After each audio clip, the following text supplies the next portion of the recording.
बेहतरी महसूस होती है।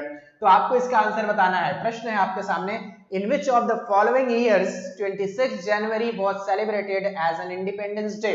निम्नलिखित में से किस वर्ष में 26 जनवरी को स्वतंत्रता दिवस या फिर स्वाधीनता दिवस के रूप में मनाया गया था? जल्दी से बता दीजिए आंसर। विकास राज ए 1930 बता रहे विकास राज जी। आपको भी अगर आंसर आता तो आप भी आंसर बता सकते हैं, ठीक है बात। तो जल्दी से जल्दी आंसर बता दीजिए, इसका क्या हो जाएगा? जल्दी से आंसर बता दीजिए मेरे दोस्तों, इसका आंसर क्या हो जाएगा? निम्नलिखित में से किस वर्ष में 26 जनवरी को स्वतंत्रता दिवस या स्वाधीनता दिवस के रूप में मनाया जाता है? 1930, 1929, 1942 और 1946। दोस्तों लाहौर में एक सेशन हुआ था 1929 में, जिसकी अध्यक्षता की थी जवाहरलाल नेहरू ने, याद होगा। यहीं पे पहली बार पूर्ण स्वराज की मांग की गई थी, पूर्ण स्वराज की मांग की गई थी। और यहीं पे इसी सेशन में दिसंबर महीने में क्या किया गया था? हाँ, नेशनल फ्लैग फहराया गया था, होस्ट किया गया था। और बाद में 1930 में एक वर्ष के पश्चात इसी को क्या किया गया मेरे साथियों? इसी को बना दिया गया। इसी दिन स्वाधीनता दिवस कांग्रेस ने अपना बनाया। और इसी कारण से, कारण यही था, इसी कारण से 26 जनवरी को हम लोग अपना गणतंत्र दिवस मनाते थे। कारण यही था कि 26 जनवरी को हम लोग अपना गणतंत्र दिवस मनाते थे। 26 जनवरी 1950 को क्यों यही तारीख चुनी गई? क्योंकि 26 जनवरी 1930 को हम स्वाधीनता दिवस मना चुके थे, कांग्रेस पार्टी ने मनाया हुआ था। ठीक है बात, समझ आया? तो अगले सवाल की तरफ बढ़ते हैं। चलिए, लेकिन आप लोग क्लास में मौजूद रहिए, तभी नए सवाल की तरफ, नई खोज होगी नए सवाल में। नेक्स्ट है, permanent revenue settlement of Bengal was introduced by. ये देखिए, ये कितना महत्वपूर्ण प्रश्न है मेरे दोस्तों। कल भी ये 2 बार प्रश्न आया था, आज भी 1 बार आ रहा है। और ये हर बार अलग अलग एग्जाम्स में अलग अलग नाम से, अलग अलग तरीके से प्रश्न पूछा जाता है। तो आपको बताना है इसका कि बंगाल का अस्थायी राजस्व समझौता किसके द्वारा किया गया था। इसका आंसर आप सभी लोगों का आना चाहिए। क्यों आना चाहिए? क्योंकि ये कई बार प्रश्न आ चुका है। तो चलिए बता दीजिए इसका आंसर क्या हो जाएगा। जल्दी से आंसर बता दीजिए दोस्तों, तभी आगे बढ़ा जाएगा। फटाफट से इसका आंसर दे दीजिए मुझे, ठीक है। बंगाल का अस्थायी राजस्व समझौता किसके द्वारा किया गया था? ऑप्शन में है Lord Clive, Warren Hastings, Lord Wellesley और Lord Cornwallis. Lord Cornwallis, Wellesley और हेस्टिंग्स और लाइव। चलिए बता दीजिए और कौन कौन क्लास में है। इरशाद सैफी क्लास में मौजूद है। गुड मॉर्निंग सर, उम्मीद करता हूं आप स्वस्थ होंगे, मस्त होंगे, हंसते होंगे, मुस्कुराते होंगे, अपने घर पे होंगे और अच्छा अच्छा कार्य करते होंगे। आपको बताना है बंगाल का आबाद अंसारी भी है, आबाद अंसारी ने बताया था। जौहर जुनैदी साहब भी क्लास में है। आबाद अंसारी ने बताया क्लाइव। आबाद जी ने आंसर दिया भैया क्लाइव, लॉर्ड क्लाइव। तो देखते हैं अस्थायी बंदोबस्त की शुरुआत किसने की थी। देखो 1793 की बात है, 1793 की बात है। 3 बार यह प्रश्न आ चुका है। अब आबाद जी आपको गलत नहीं करना चाहिए था। इसका आंसर क्या हो जाएगा? Lord Cornwallis. आंसर क्या होगा? परमानेंट सेटलमेंट रेवेन्यू का भी किया था इन्होंने। क्या होता था इसका मतलब कि अब जो जमीनें हैं, जो जागीरें हैं, वो किसान के पास ही रहेंगी। अब किसान का उस पर मालिकाना हक हो जाएगा, लेकिन सिर्फ और सिर्फ ब्रिटिश गवर्नमेंट उनसे टैक्स लेगी, वो जमीन नहीं छीन सकती। आई बात समझ में? किसके द्वारा किया गया था? लॉर्ड कॉर्नवालिस के द्वारा किया गया था, जो कि बंगाल के गवर्नर जनरल थे। बंगाल के गवर्नर जनरल थे। ठीक है बात, आगे बढ़ा जाए। Permanent revenue settlement of Bengal was introduced by Lord Cornwallis. Next question की तरफ चलते हैं। Who spoke. नेक्स्ट सवाल की तरफ चलते हैं मेरे भाई, जल्दी से इसका आंसर बता दीजिएगा। Who spoke at the stroke of midnight when the world sleep India awakes to life and freedom. आपको बताना है कि आधी रात के समय जब दुनिया सोती है, भारत जीवन और स्वतंत्रता के लिए जागता है। यह कथन किसका है? यह कथन किसका है? जब आधी रात के समय दुनिया सोती है, भारत स्वतंत्रता के लिए जागता है। जल्दी से बता दीजिए, जल्दी से बता दीजिए किसका है? नेताजी सुभाष चंद्र बोस, महात्मा गांधी, जवाहरलाल नेहरू, श्री राजगोपालचारी, चक्रवर्ती राजा गोपालचारी। जिसको प्रश्न का उत्तर आता हो फटाफट से वो कमेंट कर दे मेरे भाई। अरे विकास राज जी, बंगाल का विभाजन लॉर्ड कॉर्नवालिस ने नहीं किया था। बंगाल का विभाजन 1905 में लॉर्ड कर्जन ने किया था। क्लियर हो जाइए।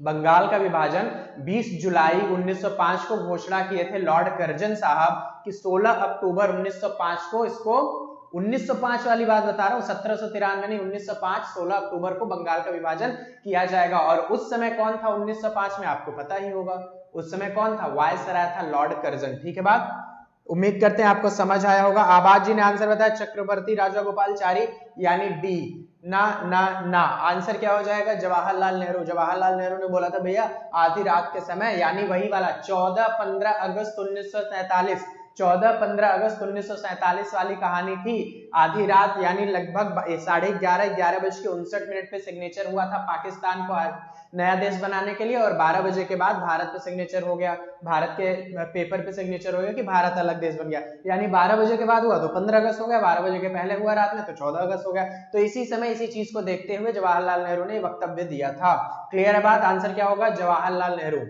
नया सवाल आपके सामने दिख रहा है, नए सवाल का आंसर दीजिए फटाक से। नए सवाल का आंसर दे दीजिए मेरे भाई जल्दी से, जिसको भी आता हो।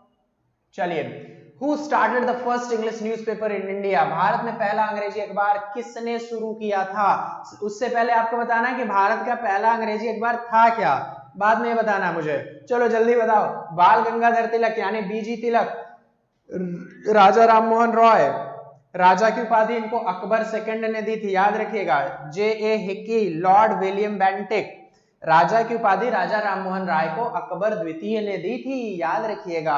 नेक्स्ट है option J.K. Hickey, Lord William Bentinck, बाल गंगाधर तिलक। भारत में अंग्रेजी अखबार, सबसे पहला अंग्रेजी अखबार आया था मेरे दोस्तों 1779-1780 के आसपास, जो इंग्लिश न्यूज़पेपर था और उसका नाम था बंगाल गजट। उसका नाम था बंगाल गजट, और उसको छपवाने का श्रेय जाता है, पब्लिश करने का श्रेय जाता है जेम्स ऑगस्ट हिक्की को। किसको जाता है? James August Hicky. बोलो, James August Hicky. James August Hicky ने 1779-80 में एक न्यूज़पेपर छपवाया था भारत में, बंगाल में, जिसका नाम था बंगाल गजट। ठीक है बात? ये पहला अंग्रेजी न्यूज़पेपर था। बोलो क्लियर? विकास राज जी ने बताया आंसर सी, बिल्कुल सही है सर, आपका आंसर बिल्कुल सही है। चलिए अगले सवाल की तरफ बढ़ते हैं। द अहमदाबाद सत्याग्रह, नया सवाल आपके सामने है, उसका आंसर बता दीजिए जल्दी से। नए सवाल का आंसर बताइए फटाक से। The Ahmedabad satyagraha of Gandhi was directed against, Gandhi ji का जो अहमदाबाद सत्याग्रह था वो पूरी तरह से किसके खिलाफ था? इसका आंसर बताना है। गांधी जी ने सबसे पहले चंपारण किया था, उसके बाद क्या किया था? खेड़ा किया था, अहमदाबाद किया था। ये उनका सीक्वेंस चलता आ रहा था 1917, 1918, 1919। आपको बताना कि अहमदाबाद स्ट्राइक जो हुआ था, अहमदाबाद में गांधी जी ने सत्याग्रह किया था।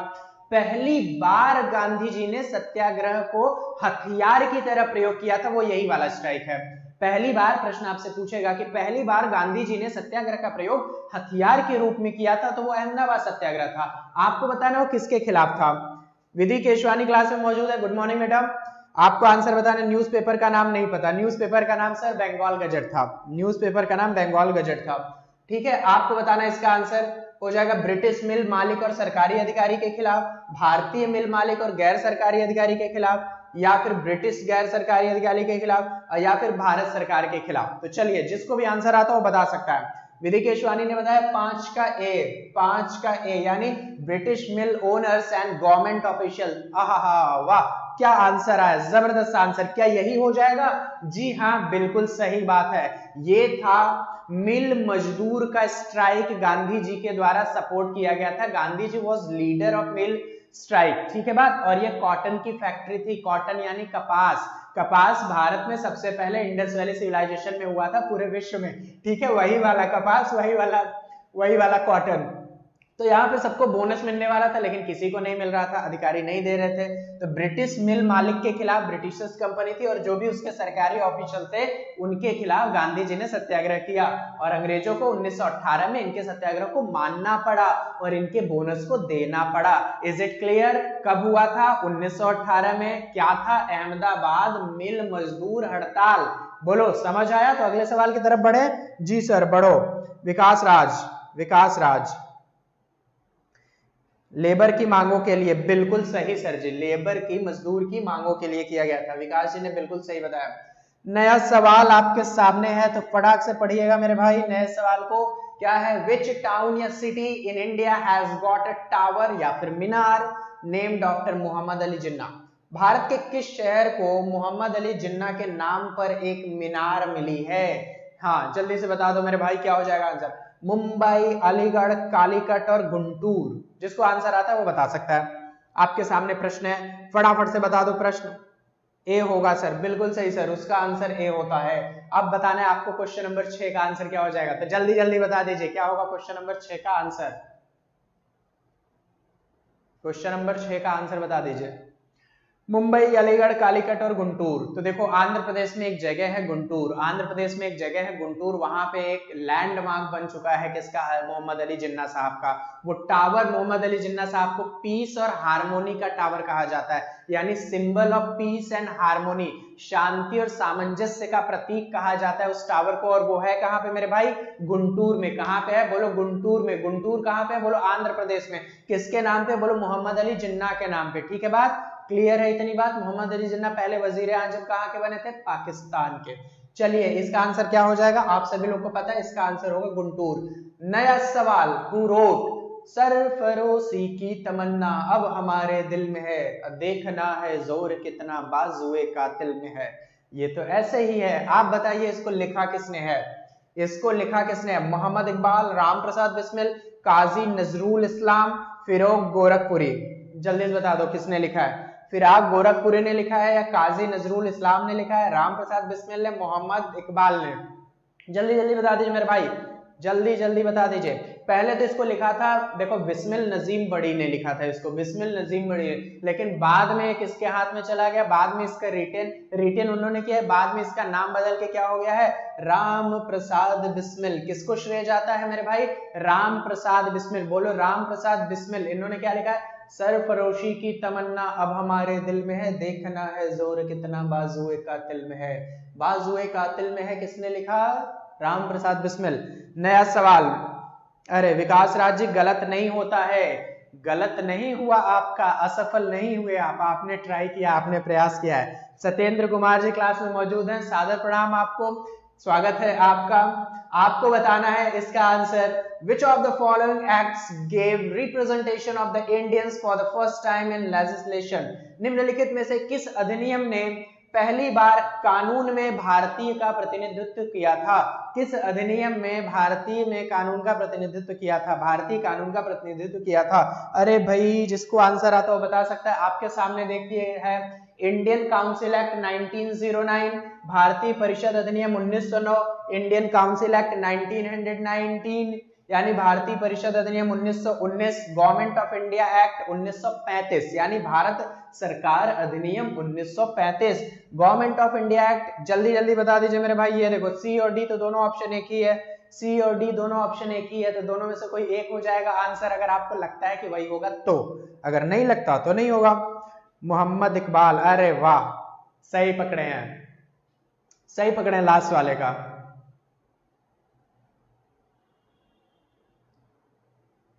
चलिए फटाफट से बता दीजिए, नए सवाल को नए तरीके से करेंगे। निम्नलिखित में से किस अधिनियम ने पहली बार कानून में भारतीयों का प्रतिनिधित्व किया है। 1909 का एक था मॉर्ले मिंटो सुधार, याद होगा आप सभी लोग को, मॉर्ले मिंटो रिफॉर्म, उसी को बोला जाता है 1909 का भारतीय परिषद अधिनियम, उसी को बोला जाता है भारतीय परिषद अधिनियम 1909 का। इसमें क्या हुआ था, इसमें मुस्लिमों के लिए सेपरेट इलेक्टोरेट कर दिया गया था, मुस्लिमों के लिए अलग से पृथक निर्वाचन क्षेत्र घोषित कर दिया गया था, इसलिए इसको बोला जाता है कि भारतीयों का प्रतिनिधित्व किया था किसने, 1909 के मॉर्ले मिंटो रिफॉर्म ने। मिंटो कौन था, भारत का वायसराय था, और मॉर्ले कौन था, भारत का सचिव था जो कि ब्रिटेन में रहता था। इसका आंसर क्या हो जाएगा, निम्नलिखित में से किस अधिनियम ने पहली बार कानून में भारतीयों का प्रतिनिधित्व किया, 1909 भारतीय परिषद अधिनियम। नया सवाल आपके सामने है, नया सवाल आपके सामने है, आपको इसका मिलान करना है भाई, आपको इसका मिलान करना है कि लॉर्ड क्लाइव सब्सिडरी अलायंस से मैच करते हैं कि नहीं, लॉर्ड वेलेस्ली इंडियन यूनिवर्सिटी से मैच करते हैं कि नहीं, Lord Dalhousie doctrine of labs से मैच करते हैं कि लॉर्ड कर्जन डुअल गवर्नमेंट से मैच करते हैं कि नहीं। तो जल्दी से जिसको आंसर आता है वो बता सकता है, जिसको आंसर आता है वो बता सकता है। इसके लिए इंतजार करना होगा, इसके लिए इंतजार करना होगा। 9 का आंसर बताना है आपको, क्वेश्चन नंबर 9 का आंसर बताना है। अरे वाह 1909 में इलेक्शन किया था, बहुत बेहतरीन, विकास जी ने सही चीज बताई है कि 1909 में इलेक्शन हुआ था, इलेक्शन का थोड़ा सा प्रोसेस भी चेंज कर दिया गया था, अलग अलग लोगों के लिए अलग अलग क्षेत्र का इलेक्शन होना शुरू हो गया था 1909 में ही। 1909 में कौन था वायसराय, 1909 में थे लॉर्ड मिंटो वायसराय। आपको बताना है इसका लॉर्ड क्लाइव के समय में क्या हुआ था। जिसका आंसर आएगा भाई, उस जो इस प्रश्न का आंसर देगा वो होगा आज का विनर। सुन लीजिए अब, जो इसका आंसर देगा वही होगा आज का विनर। अब मैं इंतजार करता हूं आपके आंसर का, अब मैं इंतजार करता हूं आपके आंसर का। जो भी इसका आंसर देगा वही होगा विनर। तो चलो देख लिया जाए इसका आंसर क्या होगा। अगर आ जाए तो भाई जल्दी जल्दी आंसर तो कर दो इसका, फटाक से आंसर करना चाहिए, जल्दी से आंसर करो। चलो Lord Clive, Lord Clive, Lord Clive ने शुरू करवाया था मेरे भाई डुअल गवर्नमेंट इन बंगाल, द्वैध शासन, द्वैध सरकार बंगाल में लॉर्ड क्लाइव ने शुरू करवाया था। लॉर्ड वेलेस्ली ने क्या शुरू करवा दिया था, लॉर्ड वेलेस्ली ने क्या शुरू करवाया था, जल्दी से बताओ मुझे, लॉर्ड वेलेस्ली ने क्या शुरू करवाया था। लॉर्ड वेलेस्ली ने शुरू करवाया था सब्सिडरी अलायंस, सब्सिडरी अलायंस, सहायक संधि की शुरुआत करवा दी थी। नेक्स्ट है लॉर्ड डलहौजी, लॉर्ड डलहौजी ने राज्य हड़प नीति की शुरुआत की थी। याद रखना 1848 में लॉर्ड डलहौजी ने राज्य हड़प नीति यानी डॉक्ट्राइन ऑफ लैप्स की शुरुआत की थी, जिसमें सबसे पहला राज्य कौन सा था, सतारा था, याद है ना। दूसरा कौन सा था, जैतपुर और संबलपुर था। तीसरा कौन था, याद है, यही सब ना, उदयपुर, फिर झांसी। तो ये राज्य हड़प नीति किसके द्वारा, लॉर्ड डलहौजी। एक चीज अगर आपको आती है तो आप आगे आंसर कर ले जाओगे। मान लो लॉर्ड इनमें से कुछ भी नहीं आता आपको, लेकिन आपको एक आता है, लॉर्ड डलहौजी वाला आपको आता है। अगर आपको लॉर्ड डलहौजी आता है तो आप कर ले जाओगे कि भाई लॉर्ड डलहौजी का सी हो जाएगा। अब जब ये सी हो जाएगा तो आप ढूंढो कि सी का 3 कहाँ है, यहां नहीं मिला, यहां नहीं मिला और यहां नहीं मिला, सी का 3 यहां मिला। अब आप आसानी से सबको मैच कर सकते हो। बोलो बोलो, मैच कर सकते हो क्या, बोलो मैच कर सकते हो क्या। एक बारी फिर से विकास राज जी का गलत हुआ है, विकास राज जी का एक बार फिर से गलत हुआ है, ठीक है बात। तो चलो आंसर क्या हो जाएगा, बी यानी ए का 4 डुअल गवर्नमेंट, बी का 1 यानी सब्सिडरी अलायंस, सी का 3 यानी doctrine of lapse. Lord Curzon क्या कर देंगे, इंडियन यूनिवर्सिटी के अधिनियम के थे फादर। चलिए भैया आगे चलते हैं नए सवाल की तरफ। 9वां सवाल हो गया। 10वां सवाल आपके सामने है कि इनमें से किस नेता की हत्या नहीं की गई थी, इनमें से किस नेता का मर्डर नहीं किया गया था। चलिए विकास राज, हा हिंदी हो तो ज्यादा समझ आया सर जी, इंग्लिश में थोड़ा हाथ टाइट है। अरे भाई लॉर्ड मैकाले लेके आए थे 1835 में अंग्रेजी वाला एक्ट। चलो अब देख लो हिंदी में ही है। एक्चुअली जब ऐसे क्वेश्चंस आते हैं तो उसमें हिंदी इंग्लिश करोगे तो दूसरे पेज में चला जाएगा। The problem is not here कि मैंने इंग्लिश हिंदी किया था, हिंदी नहीं किया था। हिंदी बस इसीलिए नहीं किया था क्योंकि वो मैनेज नहीं हो पाता इसमें, ठीक है बात। अब यहाँ पे देखो हिंदी में महात्मा गांधी, लियाकत अली खान, मोहम्मद अली जिन्ना और लॉर्ड लुइस माउंटबेटन। आपको बताना है इनमें से किसकी हत्या नहीं की गई थी, इनमें से किसकी हत्या नहीं की गई थी, इनमें से किसकी हत्या नहीं की गई थी। महात्मा गांधी की हत्या की गई थी, बोलो कब, 30 जनवरी 1948, 30 जनवरी 1948 को। लियाकत अली खान की भी हत्या कर दी गई मेरे भाई, कब, जल्दी से बता दो, लियाकत अली खान की हत्या कब की गई थी, लियाकत अली खान की हत्या बता दो मुझे कब की गई थी, जल्दी जल्दी बताओ भाई। हाँ ठीक है, लियाकत अली खान की हत्या बता दो। 16 अक्टूबर 1951 को। किसकी हत्या, लियाकत अली खान की हत्या 16 अक्टूबर 1951। भाई 2 लोग को तो हमने साफ कर दिया, यानी ये 2 लोग नहीं होंगे। एक हत्या और हुई है, लॉर्ड लुइस माउंटबेटन, वही माउंटबेटन जिसने भारत का विभाजन करवाया था, वही माउंटबेटन जिसकी पत्नी कौन थी, एडवीना थी, वही माउंटबेटन जिसकी पत्नी की 2 बॉयफ्रेंड थे, ठीक है बात। तो उस बारे में बात नहीं करनी है, इस बारे में बात करनी कि भाई मोहम्मद अली जिन्ना साहब अपनी मृत्यु खुद मरे थे, उनकी हत्या नहीं हुई थी। मोहम्मद अली जिन्ना साहब की मृत्यु हुई थी, उनकी हत्या नहीं हुई थी, ठीक है बात। तो लॉर्ड माउंटबेटन वाला भी पता ही होगा आप लोग को। 1979 में इनकी मृत्यु हो गई थी। इनके यहाँ कोई बम लगा के चला गया था, ठीक है बात। तो ये तीनों लोग की हत्या हुई है मेरे भाई, 1 2 3 बचे हैं मोहम्मद अली जिन्ना साहब। मोहम्मद अली जिन्ना साहब की हत्या नहीं हुई। बोलो बोलो बोलो। डलहौजी की हड़प नीति पता था सर, पर इंग्लिश में नहीं आता। ठीक है सर, आगे से हम कोशिश करेंगे कि आपको सारी चीजें बड़े अच्छे से समझ में आए, ठीक है। अगले सवाल की तरफ बढ़ते हैं। 11, place chronologically the following treaties. आपको बताना है कि कौन कौन सी नौटंकी कब कब हुई थी, कौन कौन सी संधि कब कब हुई है। Treaty of Amritsar, treaty of Bassein, treaty of Srirangapatnam या ट्रीटी ऑफ सालबाई, कब हुआ है सब जल्दी जल्दी बता दो मेरे भाई।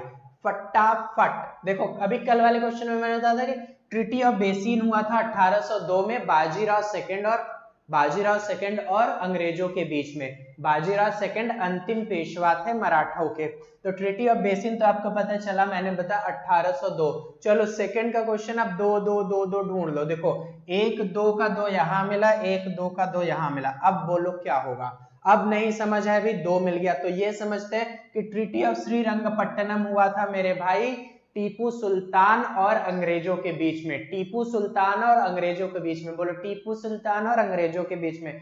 टीपू सुल्तान की मृत्यु हुई थी 1799 में, 1799 में ट्रीटी ऑफ मैसूर के बीच, यानी फोर्थ एंग्लो मैसूर के बाद। और ये हुआ था थर्ड एंग्लो मैसूर युद्ध, थर्ड एंग्लो मैसूर बैटल या वॉर, यानी तृतीय आंग्ल मैसूर युद्ध हुआ था 1792 में। ठीक है, ये यहां से मैच हो गया। यानी अब ढूंढना है आपको 2 3। भाई यहाँ पे तो ये कट गया, यहाँ पे ये मिल गया। अब बाकी आप आंखें बंद करो और मारो तड़ाक, सही हो जाएगा। तो आंसर क्या हो जाएगा इसका? 1। ट्रीटी ऑफ अमृतसर, हाँ अलग अलग डेट भी होता है। ट्रीटी ऑफ सालबाई, चलो समझ आए, आंसर 1 हो जाएगा। ट्रीटी ऑफ बेसिन 2 और ये 92, ये 84, वो 9। बोलो हाँ या ना, आगे बढ़ो। नया सवाल, नया सवाल, नया सवाल, नया सवाल, नया सवाल क्या लेके आया है? नया सवाल आपसे पूछता है the government of India 1919 is also known as government of India act 1919, और किस नाम से जाना जाता है? भारत सरकार अधिनियम 1919, और किस रूप में जानी जाती है? भैया मॉर्ले मिंटो रिफॉर्म, अभी तो बताए मॉर्ले मिंटो रिफॉर्म 1909 में आया था सर जी, तो ये कहां से होगा?